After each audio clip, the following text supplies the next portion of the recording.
In this hellish summer, there is unbearable heat. The dry desert wind brings dusty storms that can bury an entire caravan alive under sand dunes. This is the Sahara. Right through the heart of its lifeless landscapes, resembling lunar vistas, runs a lonely railway line. The Mauritanian Railway is one of the most extreme routes in the world. The railway track resembles a post-apocalyptic road of fury from the Mad Max movie. Today we will tell you about it. Let's get started.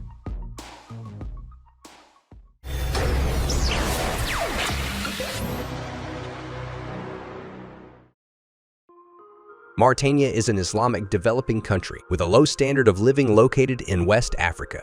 Back in 1963, a unique railway route was established here by mining companies, connecting the iron mines of Zouéré to the seaport of Noud Haibou.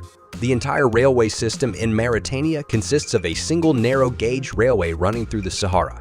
Iron ore mining in Mauritania had never been particularly challenging, but it was only with the advent of this rail link that the opportunity arose to transport valuable minerals across the desert to the port, where they could be shipped across the Atlantic for further sale and conversion into currency. Since 1963, this narrow-gauge railway has contributed significantly to Mauritania's GDP. In 1974, both the mines and the railway were nationalized and transferred to the Société Nationale Industrielle et Minière. Today, the mining industry plays an important role in the economy of the West African subregion. The annual freight traffic on Mauritania's railway averages about 15.6 million tons of iron ore for export. The length of the extreme railway route that crosses the Mauritanian desert is 704 kilometers, and the length of the train is more than 2 kilometers. 3 to 4 locomotives pull up to 250 open freight cars, each loaded with more than 80 tons of iron ore. The total weight of the cargo reaches 16,000 tons, making the transportation a challenging task. The desert may appear flat from a distance, but in reality maneuvers have to be made. Overcome the climbs with a huge train and hold it on the descents. This desert ship is the longest and slowest train in the world. Every day it drags along the caravan tracks through barren landscapes at speeds of less than 50 kilometers per hour. A one-way journey usually takes more than 20 hours, but can take up to a couple of days.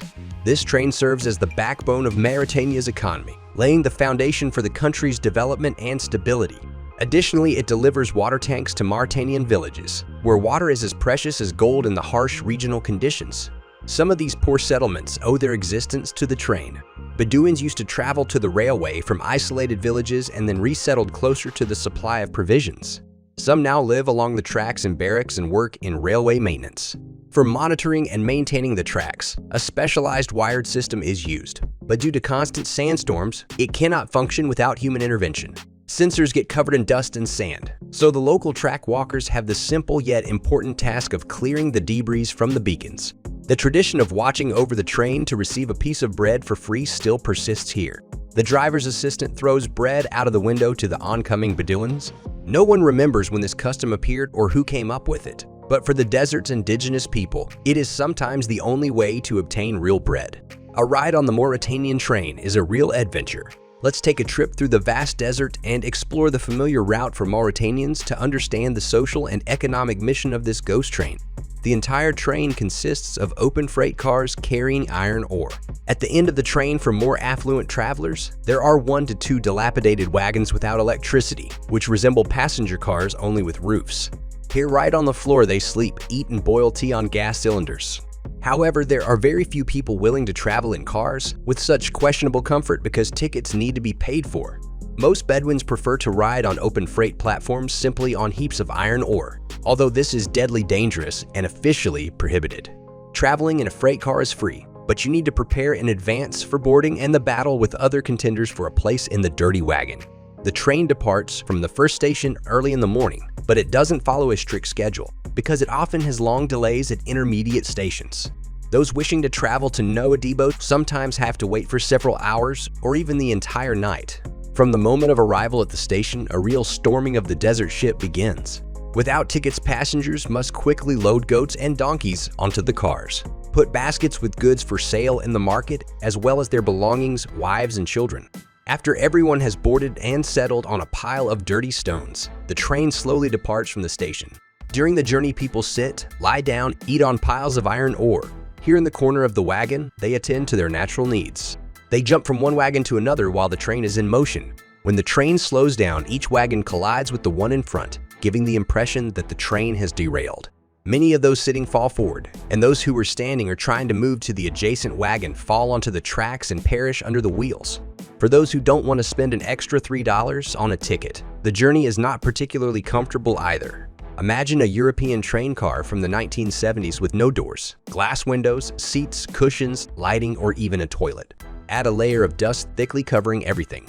Then remember that it's filled to the brim with luggage and goods, reaching up to the ceilings in narrow corridors, holes in the walls, the smell of dirt, and finally you can imagine the picture of a train ride in Mauritania with no illusion of comfort or cleanliness. That's your passenger car, but at least passengers have a toilet, albeit without a flush or sink. Among the travelers, there are occasionally tourists, along with those traveling for business or in search of work. Wearing the traditional desert arafat, they hope to shield themselves from the dust. However, it still seeps through the fabric and covers their body with a thick layer. During the day, the temperature here is 40 degrees, but after the sun sets, it gets considerably colder. In winter, frost is not uncommon on the ground, so travelers on this journey are constantly at risk. But all the horrors of the Mauritanian train are compensated by the beauty of the sand dunes, where the sun spectacularly dissolves at sunset. Tourists who have completed such an extreme voyage cannot recover for a long time. Any regular train compartment seems like a comfortable luxury suite after this. For leisurely travelers, a trip on the Mauritanian Railway is simply an adventure and a chance to test their nerves. For the locals, it is the only way to cross the desert in search of food or a better life. Here's what local residents who often travel on this train have to say. On the journey, you will see rocks, sand, bushes, camels, goats, and lonely old huts, and also a lot of dust. Once your eyes get used to the dust and adapt to the surroundings, you will begin to distinguish the colors and shades of the sand, which it can take on at a certain angle and under certain lighting. As darkness falls, you can enjoy a beautiful view of the Milky Way stretching across the night sky. Walking around the train is allowed, in the sense that nobody monitors it, but it can be dangerous as there are no barriers or any safety measures. When the train departs, it does so agonizingly slowly. Strong jolts can occur unexpectedly throughout the journey. According to the official schedule, the train does not stop anywhere between Nouadhibou and Choum, but it makes a stop for prayer. Some passengers get down from the cars to perform the ritual and return as soon as the train begins to move forward. This ritual may seem very strange to tourists, but it's a norm for the local residents. The majority of the population in this country are Muslims who practice their religion. Atheists are non-existent as the renunciation of faith is punishable by death there. The exact arrival and departure times of the train are unclear, so you may have to wait for a long time. Mauritania doesn't offer many tourist attractions, but this train is its real treasure. Despite incredibly harsh travel conditions, the local people respect and take pride in this train. It is even depicted on the local currency. Unfortunately, Mauritania is the last country in the world where slavery is still prevalent. While slavery was officially abolished in 1980, approximately 20% of the population remains enslaved, and their children born into slavery also continue to be enslaved. This is what one of the most extreme and dangerous railway routes in the world looks like, resembling more of a perilous desert survival challenge than a typical train journey. If you enjoyed the video, don't forget to like it and subscribe to the Kara Show channel. Also, check out our previous videos. See you next time.